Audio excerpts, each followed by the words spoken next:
been kind of bolting things on and playing around with it off camera. And you see I got the grill back on. I got the rear brakes hooked up now, so they actually do work somewhat. They still need to be bled.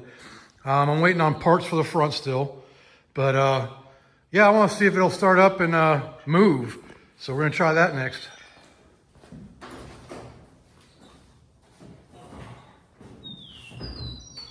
Still not running quite right. The car's still messed up, but...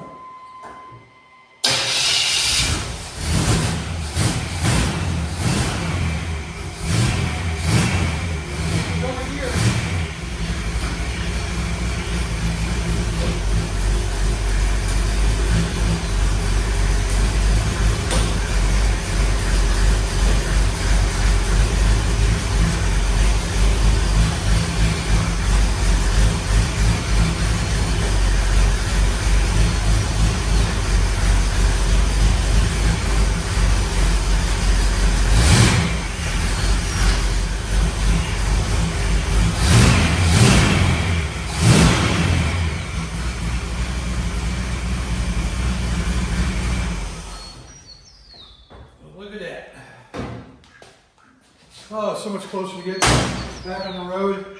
There's a lot of stuff I can do for free, like the, put the inner fenders back on.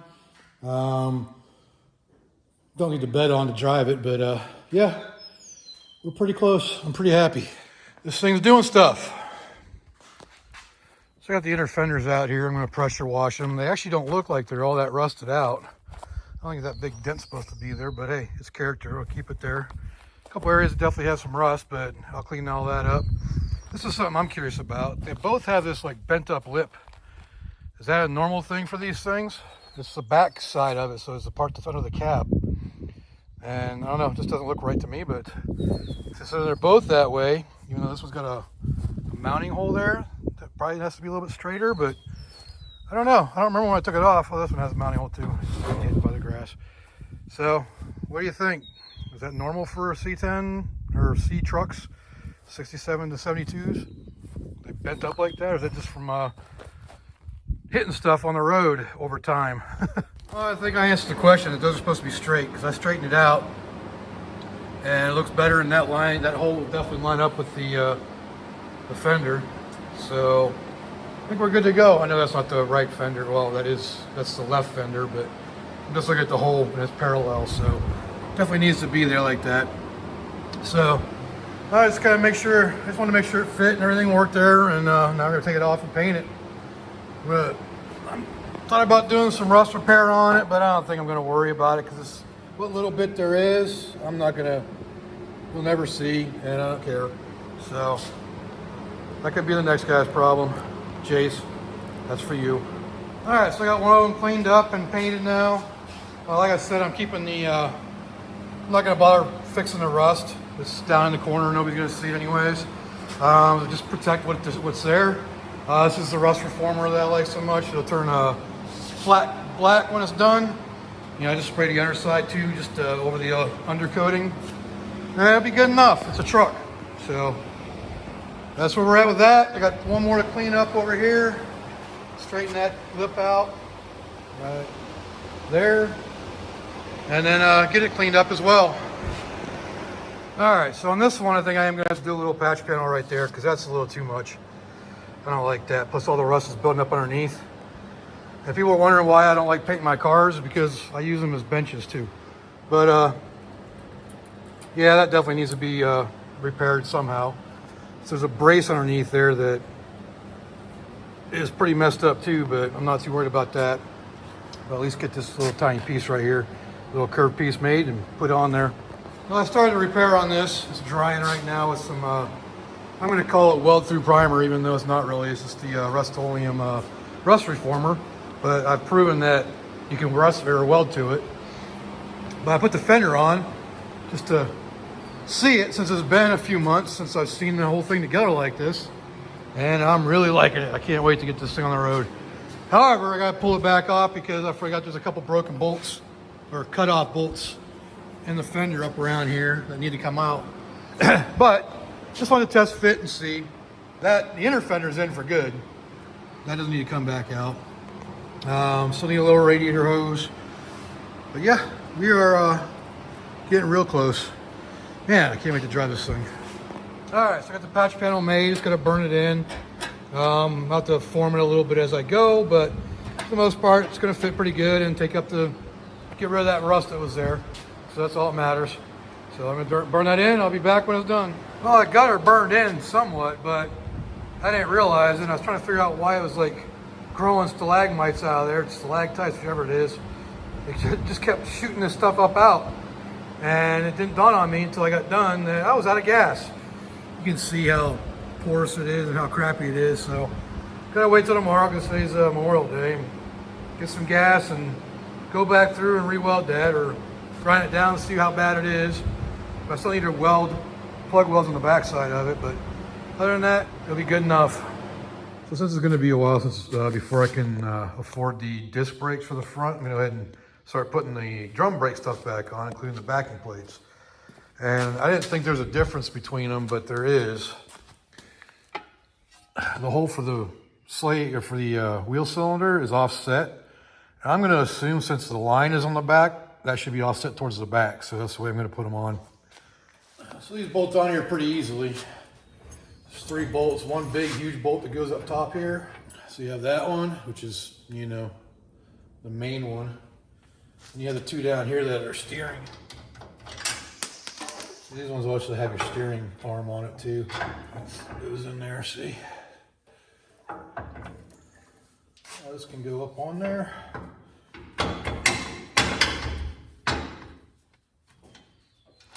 And the nuts on the back of this are top lock. You can kind of see it. So they'll lock themselves down. All right, let's get this thing gunned on there. Loud noise. So the nuts are 7/16, even though the bolt is 13/16. I'm sorry, 7/8. Yeah, 7/8 for the nut and 13/16 for the bolt. You don't leave a lot of room for the wheel cylinder in there, do you?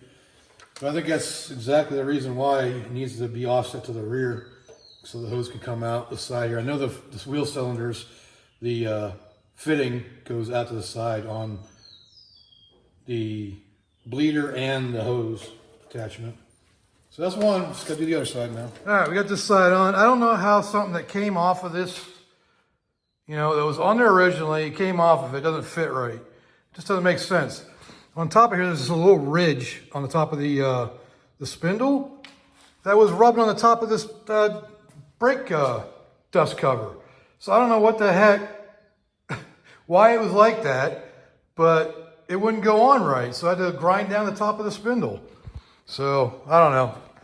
Maybe they were replaced at one time and not the same as the originals. Who knows? But yeah, they're both on now.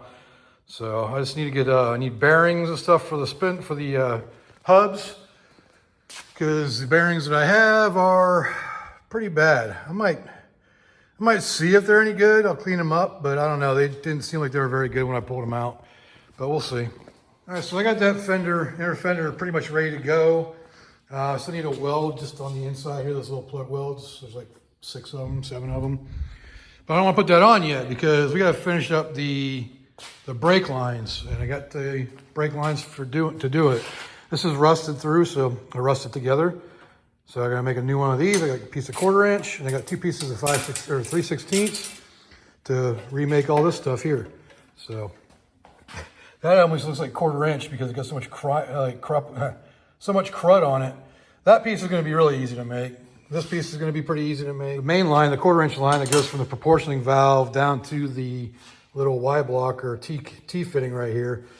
That's got the most bends in it, the most odd looking things. So, but that's, since it's off the vehicle, it'll be real easy to make a new one. So that's what we're gonna do next. Every time I do these, I like to start with, I like the shorter nuts. I don't know why they put these long nuts on everything, but I mean, it'll work, but we gotta cut this down anyways. So we're gonna start with the 90-degree turn on it. So we wanna make sure that nut is on there all the way, so we can bend this down 90 degrees. Still using my little Harbor Freight tubing bender for the smaller line because they work great. So it's a pretty tight bend, so I'm going to put the nut, and no, I'm not going to do that. So just going to start the first bend there. Just going to lay it out the same way it is on this original one. Something like this, sometimes it's better just to leave the tool on the tube the whole time. But you can line it right up with the turns, with the bends, and then bend her over. Yeah, I just said that. Bend her over. Looking good. We have to go almost 180 degrees on this one. I don't know if this tool will do that or not. It's close, but not quite. So I have to bend it around a little bit more than that. Where's my other one? My other one will bend a little bit more. Last size on this is 1/4 inch, so it should be good. It's going to do quite as tight of a bend as the little one, though. Maybe it does. Alright, where was I? I want to match that bend right there. A little bit more.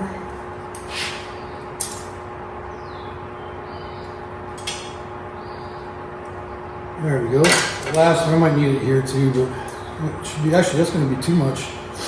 But anyways, on to the next bend. It's a matter of lining it up with the original bend and then making your bend. You kind of get how that process works, so I'm going to go ahead and finish this up and bring you back when I'm done.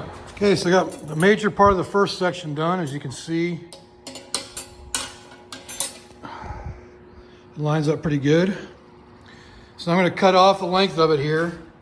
I'm going to not put this bend in until I get the new nut and everything on it, or maybe reuse that one, slide it down. I'm going to cut it off, then flare it, and then this piece should be done. Well, once I put that little bend in it, after we get the flare on there. All right, there you have it. One finished brake line. I don't think it turned out too bad. Looks pretty close. I don't have the exact equipment it takes to make these, but I used my flaring tool and my benders and my hands and made it work. So there you have it. One brand new brake line. Now I just got to do the small ones, which are the easy ones, the little tiny 3/16 lines. And that one's like nothing.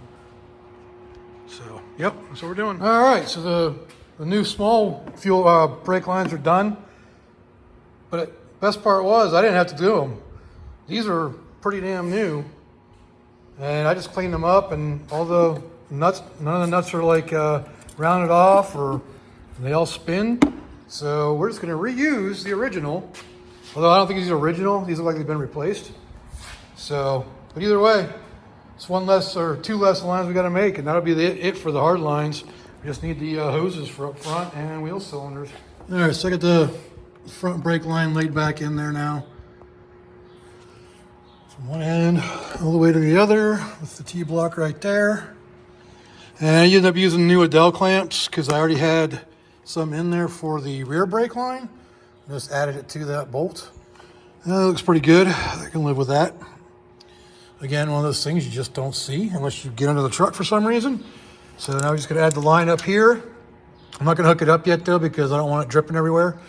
So once we get the wheel cylinders and shoes and drums and all that good stuff, then we'll worry about that. In case you're wondering, right now the rear brakes work. They're kind of bled and whatnot, but I have the front just blocked off. So if I wanted to drive it, I could, just because it has the rear brakes and they do work, as you saw earlier.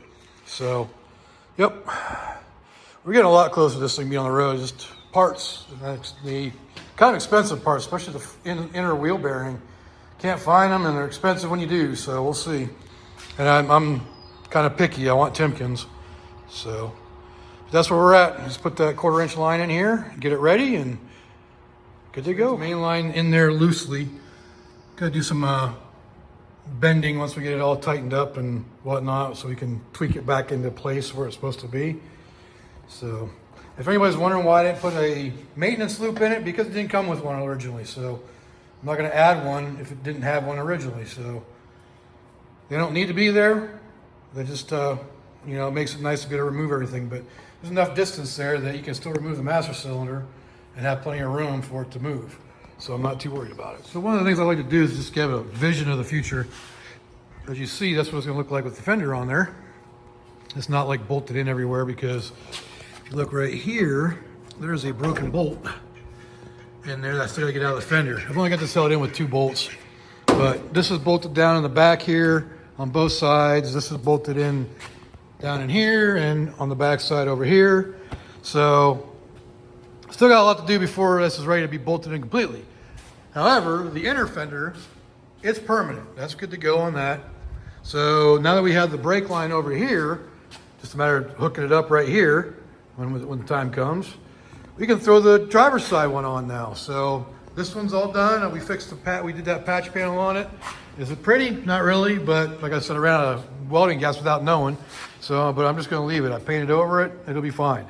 So we gotta get this one installed on the driver's side here.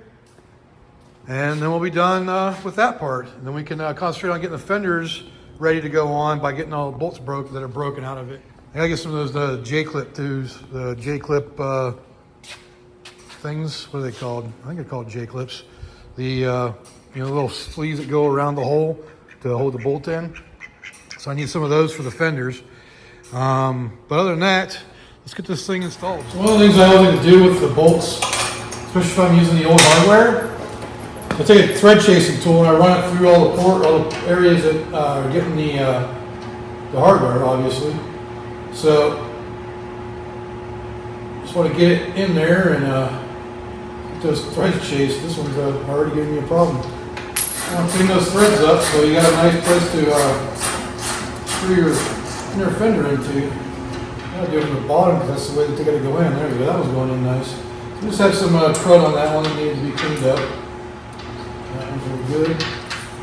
And I use actual thread chase tools too, not a tap. You can use a tap, but you can also cut new threads using a tap. These thread chasers, they don't actually cut new threads. So those 3 holes are good. I already test fit. Oh yeah, check out the size of that bolt that goes in the back side here. It goes underneath into the frame. I'll show you the big hole that goes through on the inner fender. That's the big bolt for the rear mount. And then you got these 3 small bolts, which are 5/16 18, that go up into here. I'm going to clean those off too. So I got a little nut-shaped thread chase tool. Just run that through that as well. But if you can run it through by hand, you're good to go on that. You don't have to worry about that at all. So those are your thread chase tools. That's for female holes. That's for males. So they go together, obviously, because they're both 5/16 16 or 5/16 18 threads. So, all right, so we got those all ready. So we can. It's time to put the inner fender in for good. I believe that one's 7/16 14, probably 7/16 14.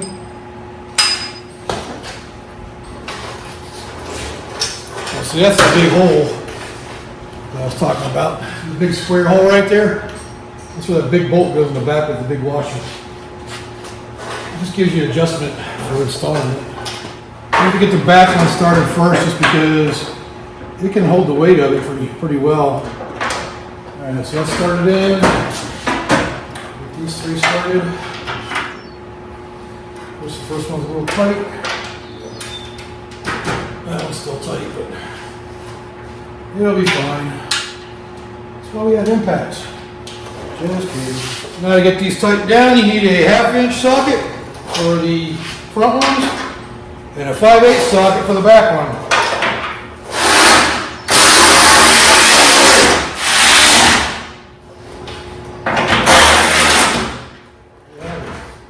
One installed inner fender and cleansing everything. Clears everything. New brake lines, everything. So we're good on that. Now, if you look down in here, see these 4 bolts? There's a little support brace that goes in there as well. And there's also a mounting point for your parking brake cable that needs to go on as well. Just gotta remember where that goes. I thought it was right, yes, right there. So there's a hole right there. So that's where that brace goes, where that bracket goes. So we're gonna get these out of here so we can put the bracket in, and then this inner fender will be done. All right, so that brace is in now, as you see, all nice and shiny black, because that's what I have laying around. So Those are new bolts. I actually had some left over from the Firebird project from building that. So, and this wire harness right here, this is for the front lighting. And it runs inside the fender over here. And it actually clips to the fender on the back side and the front side here. So when it comes time for the fender, we'll be doing that, running that underneath that. Same thing with the wiring over here. It runs through the fender. Over here for main power. Like I said, this has to come back off again because I need to get the bolts out of it. That side doesn't have any. It also doesn't have any of the P-clips either. So, I don't know. Just see if I can find any of those locally. Probably not, my luck. There isn't a whole lot of hardware around here. That's one thing I do miss about San Diego. We had a Babel bolt right across the parking lot from where I used to work. And they had all the bolts. You could get anything like this that you needed any time of the day. Well, you know, anytime except for Sunday. So, but yep, we're getting that much closer. It's starting to look like a truck again. I'm not sure when the bed's going back on because I got to modify it to fit the fuel system now. Because with this fuel tank, it would have been fine if I would have been running a carburetor pump and everything, but because of the electric pump in the tank, this sits up too high to clearance the bed completely. So I don't have to gap the, or, you know, space the bed out yet or not. But we'll figure that out eventually. All right, so check it out. We're back to where we were about 6 months ago. November, what was that, 7 months ago? Ready? Got headlights, that's high beams, low beams. They're all working.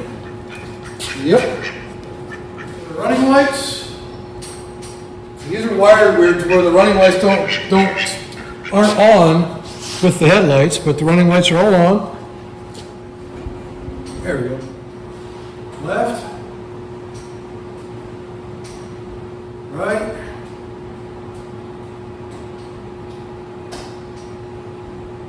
Hazards. They're working.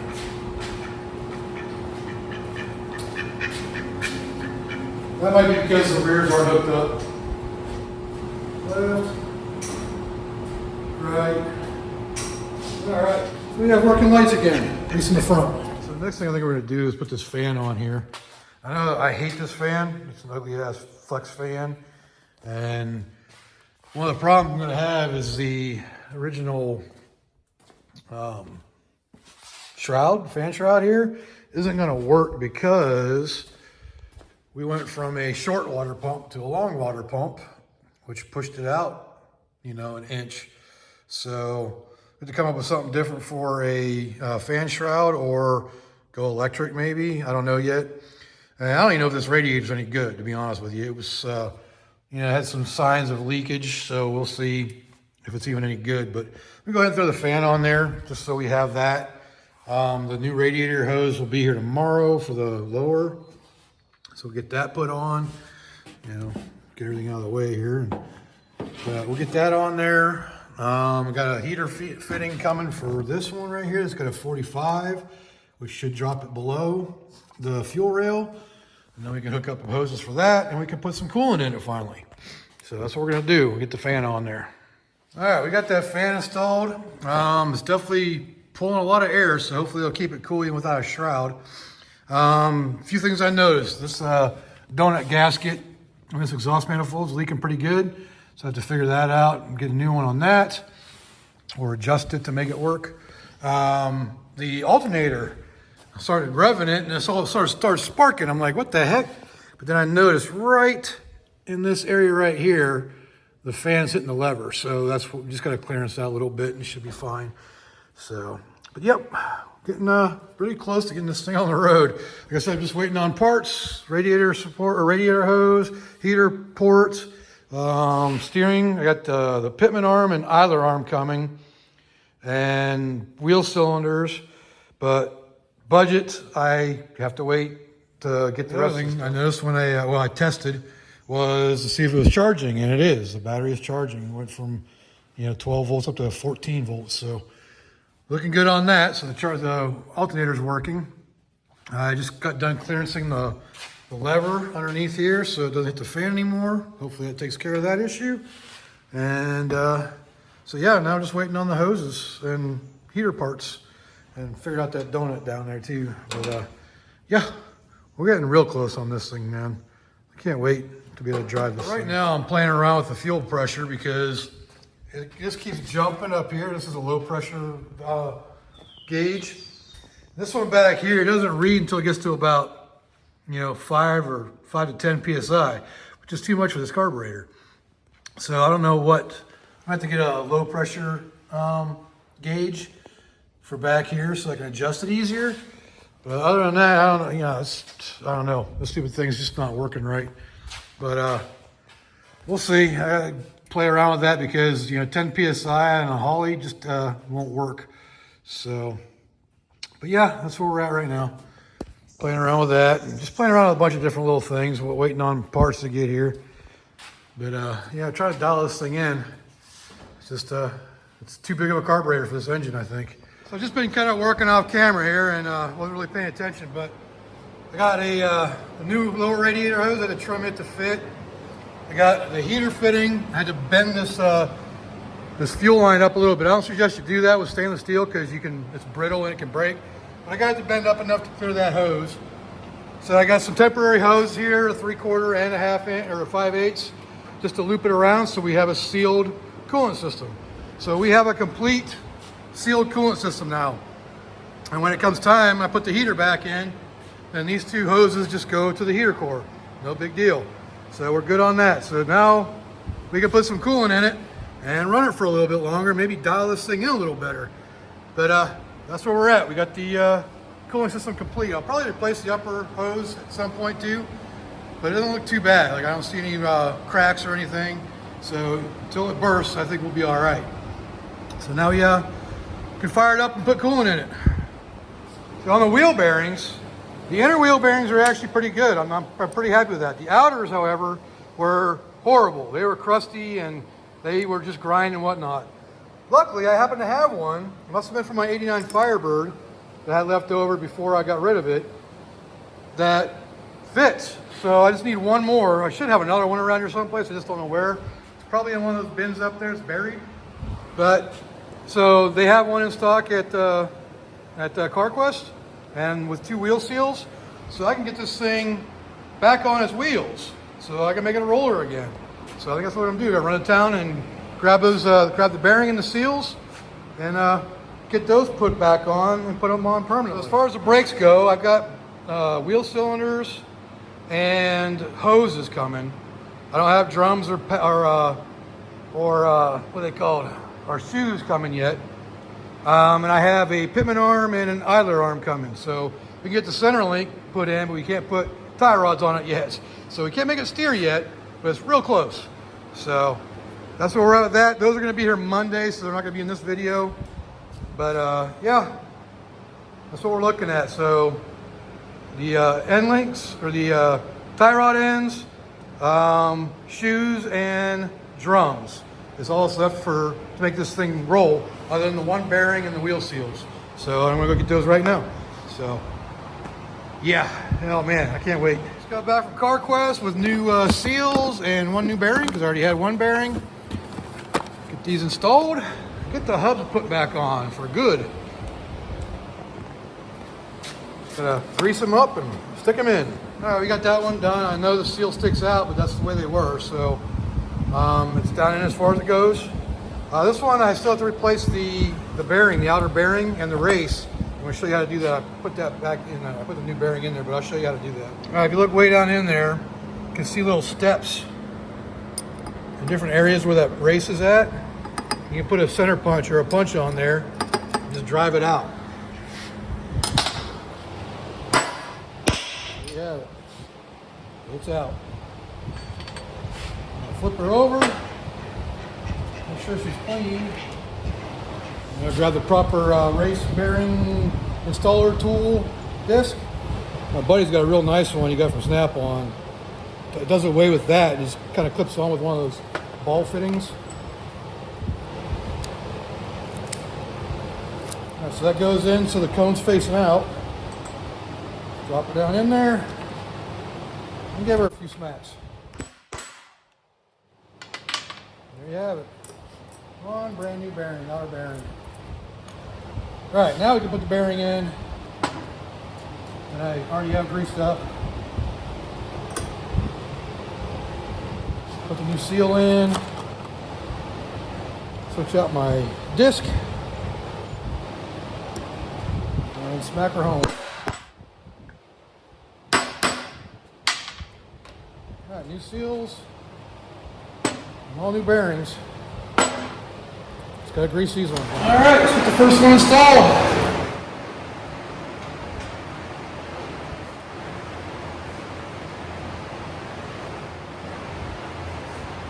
You know, everybody's got a different way of doing this. I like to, especially with at least one old bearing. It goes until I feel a little tension on it.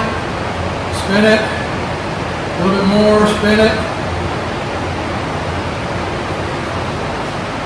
Until I get to a point where it's a little tougher to spin. That's right about right there. And then, fill the holes up for the cotter pin. Back it out a little bit. So why GM want to put the hole straight up and down, I don't know, but it's off to the side and the back here. It lines up pretty good right there. A good amount of drag on it, not too much. So I'm going to call that a done deal.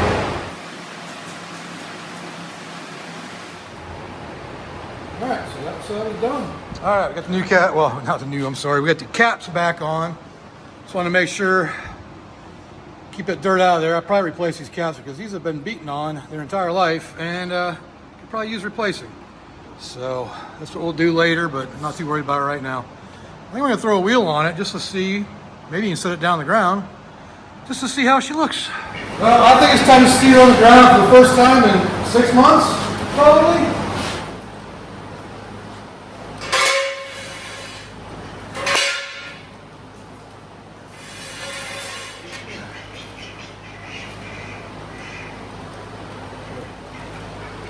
All right, let's drop her down and see how she looks.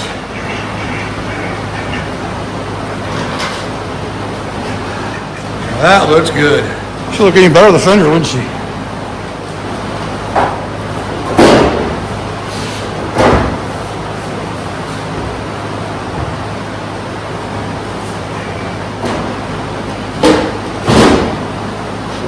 I think we have ourselves a truck again.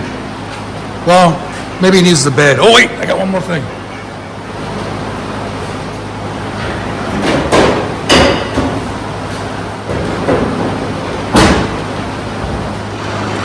That's the way she's supposed to look.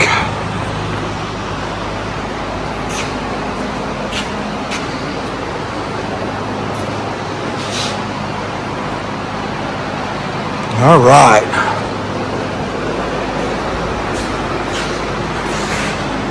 See, the fenders are back off of it because I got the new P clips that go on. Well, actually, they go on the fender side. So they look like these are P clips, J clips. I'm not sure what you call them. These little things right here. Got some of those on the way, but they're not gonna be until like Monday, Tuesday. So we'll get those put on after we go. Those come in.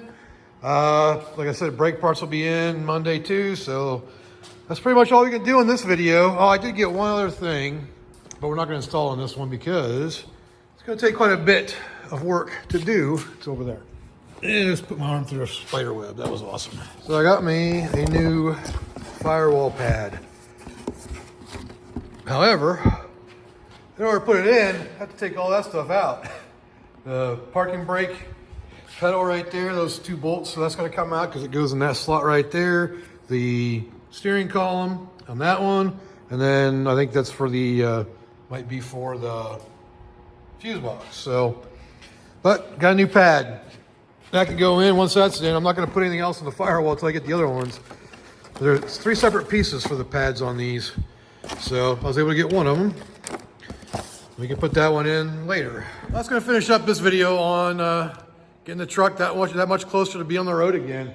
Like literally, if we get the steering components, the tie rod ends, we can make this thing drive because I have rear brakes. So the front brakes don't need to be hooked up for me just to drive it around the driveway here. So yeah, I think once that's done, we'll put some coolant on it and get her fired up and we will be good to go. So if you like this video, leave a like down there, leave me a comment, let me know what I can do, what I can do better. You know, like talk. and subscribe while you're at it. What the heck? It's free. So I appreciate y'all being here this long. So until next time, I will see y'all later.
No steering.